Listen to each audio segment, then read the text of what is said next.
تین جو آئینی ترامیم آپ چاہتے ہیں اور مسلم لیگ نون اور ایم کیو ایم میں ایک معاہدہ ہوا ہے، اگرچہ یہ ایک پرانا سٹانس ہے ایم کیو ایم کا اور بالکل جمہوریت کے عین مطابق سٹانس ہے کہ پاکستان میں مضبوط بلدیاتی نظام ہونا چاہیے، بلا تعطل بلدیاتی نظام چلنا چاہیے، لیکن آپ جانتے ہیں کہ پیپلز پارٹی ہی سب سے بڑی رکاوٹ بن کر سامنے کھڑی ہوگی اور ان کے بغیر یہ قانون سازی ہو نہیں سکے گی۔ ایم کیو ایم نے صرف نعرہ ہی نہیں لگایا غریب متوسط طبقے کا، بلکہ اسمبلیوں میں عملی طور پر بھیجا اور آج تک بھیجتی رہی ہے۔ اور اس کا قطعی مطلب نہیں ہے کہ ہم نے تاجروں کو یا انڈسٹریلسٹ کو نظر انداز کیا، ہم نے ان کو بھی سینٹ میں، قومی اسمبلی میں ایک واضح نمائندگی دی۔ اسی طرح ہمارے پاس وکلا کی بھی ایک بڑی تعداد ہے۔ یہ بات درست ہے کہ ایم کیو ایم نے ہر دفعہ حکومت بنائی ہے اور حکومت گرائی بھی ہے، اور یہ میرا خیال ہے فریضہ کچھ اللہ تعالیٰ نے ایم کیو ایم ہی کو دیا ہوا ہے۔ اب یہ اچھا فریضہ یہ نہیں، یہ بھی ہاں جی، کہ جب غریب متوسط طبقے کی ہائے لگتی ہے تو حکومتیں پلٹ جایا کرتی۔ آپ نے دیکھا ہوگا 2013 میں ہمارے 24 ایم این اے، 7 سینیٹر، 51 ایم پی اے تھے، نہ ہم صوبے میں تھے نہ ہم وفاق میں تھے۔ نواز شریف صاحب کو ضرورت ہی نہیں پڑی تھی اس وقت شامل کرنے کی۔ پھر آپ نے دیکھا کہ اچانک ہی وہ پھر کایا پلٹی اور اس کے بعد پھر ہماری 7 سیٹوں پر وزیر اعظم کھڑا ہو گیا آ کر۔ بہرحال یہ قبل از وقت ہے ابھی کہنا کہ ایم کیو ایم کی کتنی ضرورت ہے، لیکن میں آپ کو بڑے وثوق سے کہہ رہا ہوں 3 سے 4 مہینے بعد، بجٹ کے فوراً بعد ہی ایم کیو ایم ایک فیصلہ کن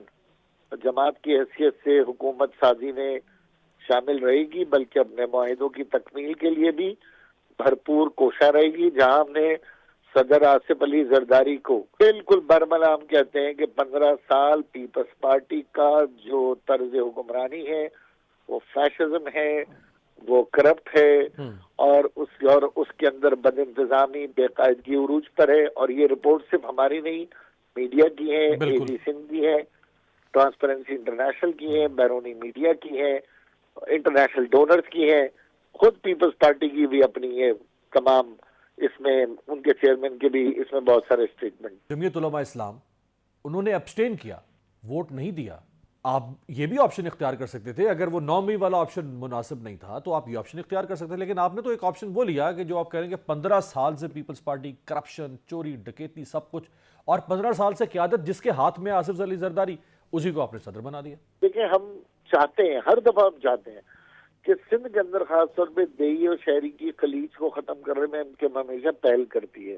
چاہے وہ مجبوراً کرے چاہے وہ ارادتاً کرے۔ اور ہم آنے والے وقت میں بھی سمجھتے ہیں، کل جو سینٹ کا انتخاب ہے، ہم بھی سمجھتے ہیں کہ سندھ کے اندر ایم کیو ایم کو ایک جائز 3 سینیٹر ارکان کی پیپلز پارٹی کو مدد کرنی چاہیے، اور جس طرح ہم ان کی حمایت کر رہے ہیں، ہمارے سندھ سے اپریل میں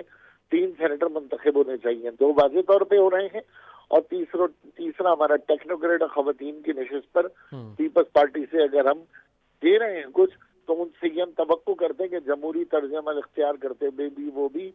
ایوان بالا میں ہمارے سینیٹرز کو سپورٹ کریں۔ 2008 سے لے کے اب تک پیپلز پارٹی کے ساتھ جو آپ کا رومانس رہا ہے، الیکشن سے پہلے اور الیکشن کے بعد کئی دفعہ باہر نکلنا، پھر چور ڈاکو، پھر باہر نکلنا، سندھ کی بربادی کا نعرہ، یہ سارے فیصلے جب آپ کرتے ہیں تو اس میں دانائی، بصیرت، بصارت، یہ کس چیز کا زیادہ عمل دخل ہوتا ہے؟ یہ ایک گھر میں رہنے والے 2 بھائیوں کا جھگڑا ہے، جس میں اگر ایک بھائی دوسرے بھائی کا حق سلب کر رہا ہے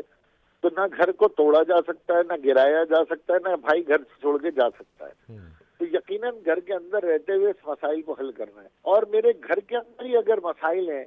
تو مجھے اپنے گھر میں رہتے ہوئے گھر کا کچرا صاف کرنا ہے، چاہے وہ اپنے حصے اور اپنی بساط کے مطابق جتنا بھی کروں، جسے آپ سیاست کا نام دیں یا دانائی کا۔ تو میری گزارش یہ کہ پورے ملک کے اندر